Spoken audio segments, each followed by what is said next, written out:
इराणची सीमा मागे पडली होती आणि मी आता अधिकृतपणे अफगाणिस्तानमध्ये प्रवेश केला होता. पण मनातला एक प्रश्न अजूनही तसाच उभा होता. आता इथून पुढे काय? हेरातपर्यंत पोचायचं कसं? कोणावर विश्वास ठेवायचा? हॉटेल कुठे मिळणार? भाषेची अडचण, नवीन देश आणि तालिबानच्या राजवटीतील अफगाणिस्तान हे सगळं मनात एकाच वेळी सुरू होतं. पण काही वेळापूर्वी ज्याने मला बॉर्डर ओलांडण्यासाठी मदत केली होती त्या नाजिमभाईंनी पुन्हा एकदा माझ्याकडे पाहिलं आणि हसत म्हणाले, विशाल भाई चलो मैं आपको हेरात छोड़ देता हूँ. त्या एका वाक्याने माझ्या मनावरील अर्धा ताण एका क्षणात नाहीसा झाला. त्या क्षणी माझ्या मनात एकच विचार आला. अफगाणिस्तानात पाऊल टाकताच मला माणुसकी भेटली. आजपर्यंत अफगाणी लोकांच्या पाहुणचाराबद्दल मी अनेक व्हिडिओ पाहिले होते, अनेक गोष्टी ऐकल्या होत्या, पण आज मी स्वतः ते अनुभवत होतो. थोड्याच वेळात बॉर्डरवरती एक गाडी आली. मी, नाजिमभाई, त्यांची सून आणि एक स्थानिक अफगाणी ड्रायव्हर आम्ही चौघे हेरातच्या दिशेने निघालो. अफगाणिस्तानात प्रवेश केल्यानंतर पहिलं गाव लागलं इस्लाम काला. इथून हेरातचं अंतर होतं साधारण 117 किलोमीटर, म्हणजे जवळपास 1.5 ते 2 तासांचा प्रवास. गाडी हळूहळू पुढे जात होती आणि माझे डोळे प्रत्येक गोष्ट टिपत होते, कारण या देशातलं माझ्यासाठी सगळंच पहिल्यांदाच होतं.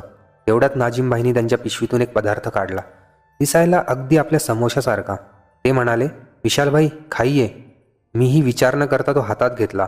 पहिल्या नजरेत मला असं वाटलं की हा साधा समोसा असेल, पण पहिला घास घेताच मी थोडासा आश्चर्यचकित झालो, कारण त्याच्या आत बटाटा नव्हता तर खजूर आणि ड्रायफ्रूट्सचं सारण होतं. चव पूर्णपणे वेगळी, पण खूपच छान. आजही त्या समोशाची चव माझ्या लक्षात आहे. तो खात खात मी गाडीच्या खिडकीतून बाहेर पाहत होतो. दूर दूरपर्यंत मोकळी जमीन, कुठेच गर्दी नाही, सरळ लांब डांबरी रस्ता. आणि एक गोष्ट माझ्या विशेष लक्षात आली, संपूर्ण रस्त्यावरती एकही खड्डा नव्हता.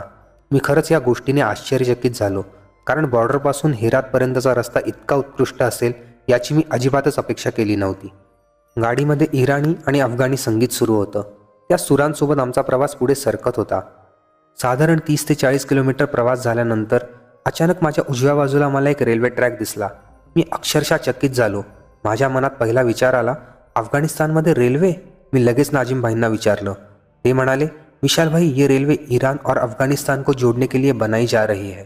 ते पुढे म्हणाले, इसे खाफ हेरात रेल्वे प्रोजेक्ट कहते हैं. मी शांतपणे त्यांचं बोलणं ऐकत होतो.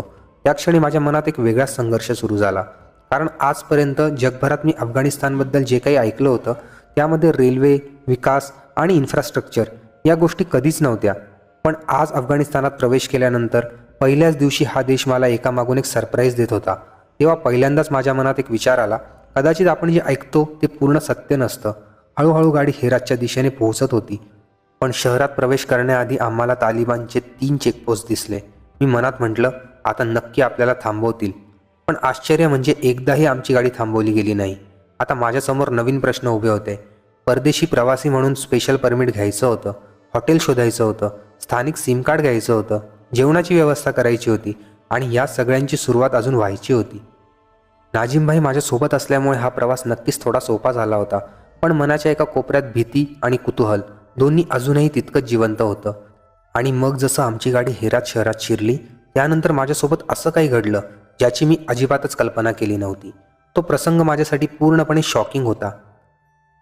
तो नेमका काय प्रसंग होता? हेरातमध्ये पाऊल टाकताच माझ्यासोबत असं काय घडलं ज्याने माझा पहिलाच दिवस पूर्णपणे बदलून टाकला?